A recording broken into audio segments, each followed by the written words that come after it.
यहाँ 36 कौम के 36 बिरादरी के धर्म और जाति के लोग प्रेजेंट है, उपस्थिति दे रहे हैं, जो कि राजस्थान के सबसे बड़े भामाशाह कहे, समाज सेवी कहे मेघराज सिंह जी रोयल, जो एक इस राजस्थानी नहीं कई इनको स्टेट में इनका कार्य चल रहा है, जो कार्य इनका नियमानुसार एक टेंडर प्रक्रिया के तहत इनका जो ठेका हो रखा है उसके माध्यम से वो अपना काम कर रहे हैं। लेकिन कुछ तथाकथित नेतागण एक संसदीय क्षेत्र का जो व्यक्ति इस तरह से भाषा का उपयोग करता है, एक लोकसभा का सदस्य एक गरिमा में पद पर होने के बावजूद पर इस तरह से ओसी हरकतें करता है, तो ये जनता जानती है, आम लोगों को पता है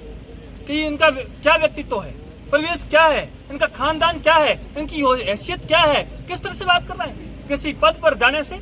कुछ होता नहीं है, व्यक्तित्व होना चाहिए, उसमें उसके संस्कार होना चाहिए, उनका परिवेश होना चाहिए, उनका खानदान होना चाहिए। ऐसे लोग जब ऐसे पदों पर जाते हैं तो पदों में लोगों को शर्म आती है, राजनीति से लोगों कोसों दूर रहते हैं। अच्छे लोगों ने राजनीति से दूर आना शुरू कर लिया है, क्योंकि ऐसे लोग यदि राजनीति में आ जाते हैं जिनकी कोई भाषा का पता नहीं है, जिनको कुछ क्या शब्द बोल रहा हूँ उसका कोई पता नहीं है, जिनका कोई स्तर का पता नहीं है, उनको ये पता नहीं है कि मेघराज सिंह जी 36 कौम को साथ लेकर चल रहे हैं, हजारों लोगों को रोजगार दे रहे हैं, जिनके हजारों लोगों का परिवार उनसे चल रहा है। जो ऐसे व्यक्ति को यदि खिलाफ उस तरह से बिना कोई वजह, कोई कारण नहीं, वजह नहीं है, ऐसे ही वो खड़ा करेगा, लोगों को बलगलाएगा, युवाओं को बलगलाएगा। मैं तो युवाओं को ये संदेश देना चाहता हूँ कि बाड़मेर की धरा है, ये मालानी धरा है, इसमें 36 कौम के लोग, हर जाति और धर्म के लोग शांति से रहते हैं, बड़े प्यार से रहते हैं, हम अपनों से रहते हैं। और इस तरह से वहाँ के लोग इस तरह से यदि बयानबाजी करके यहाँ की अबो या हवा को यदि खराब करते हैं तो इस क्षेत्र के लिए, मालानी के लिए, युवाओं के लिए ठीक नहीं है। युवाओं को सोचना चाहिए कि किसी की राजनीति की चमकाने के लिए, चाहे उसकी जगह मैं हूँ, चाहे सांसद महोदय जी है, अपनी राजनीति चमकाने के लिए, अपनी रोटियां सेकने के लिए युवाओं का उपयोग कर रहे हैं, युवाओं को यूज कर रहे हैं, युवाओं को आगे ढकेल रहे हैं, युवाओं पर मुकदमे लग रहे हैं आए दिन, युवाओं को आगे करके वो आए दिन वो जेलों में जाना पड़ता है और युवा लोग उनको समझते नहीं है। हम लोगों को समझना चाहिए, हम पे मुकदमे लग रहे हैं, हम आगे आ रहे हैं, हमारा क्या उससे उचित हो रहा है? हो हल्ला करना, आंदोलन करना, ये उससे मिलता क्या है? जहाँ जरूरत हो, आवश्यक है, वहाँ करना चाहिए। लेकिन ऐसे व्यक्ति के साथ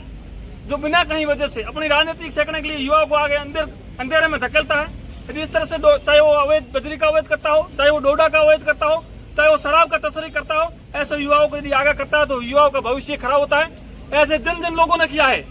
आप उठाकर देखिए, उत्तर प्रदेश से लगाकर यहाँ तक दे लीजिएगा, जिन्होंने भी इस तरह से अवैध काम किया है, उनका असर हमेशा बुरा हुआ है, उनका जीवन हमेशा कम समय के लिए रहा है। उन्हें कुछ समय के लिए शौक के लिए गाड़ियां ली होगी और कुछ किया होगा, लेकिन उनका असर हमेशा खराब हुआ है। चाहे वो आपस में भिड़कर मरे हो, चाहे वो गोलियों में गए हो, कहीं न कहीं ऐसे हुए। इसलिए मेरा एक संदेश है इस बाड़मेर की धरा को, इस मालानी धरा को, बालोतरा की भूमि पर मैं खड़ा होकर ये निवेदन करूंगा युवाओं का 36 कौम का,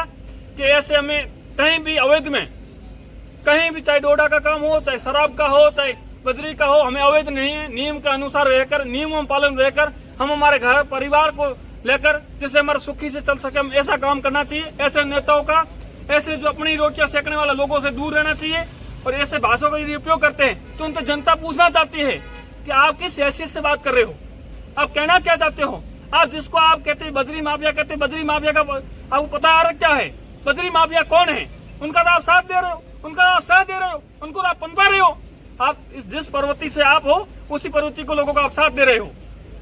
तो ऐसे लोगों का आप साथ नहीं देकर आम जन उनसे सवाल करती है कि आप जैसे ऐसे गरिमा में पद पर जो आप बयानबाजी कर रहे हो, जो शब्द कर रहे हो, ये ठीक नहीं है। इसका कड़े शब्दों से हम निंदा करते हैं। आज हम सड़कों पर है, मौन जुलूस के शांति ग्रुप में हम जुलूस निकाल कर इनका विरोध प्रदर्शन करेंगे। आवश्यकता पड़ी तो जनता इस सड़कों पर आएगी, अपने विरोध दर्ज कराएगी, अपनी नाराजगी दर्ज कराएगी और सांसद महोदय के खिलाफ संघर्ष करेंगे और हम आंदोलन के लिए तैयार हैं।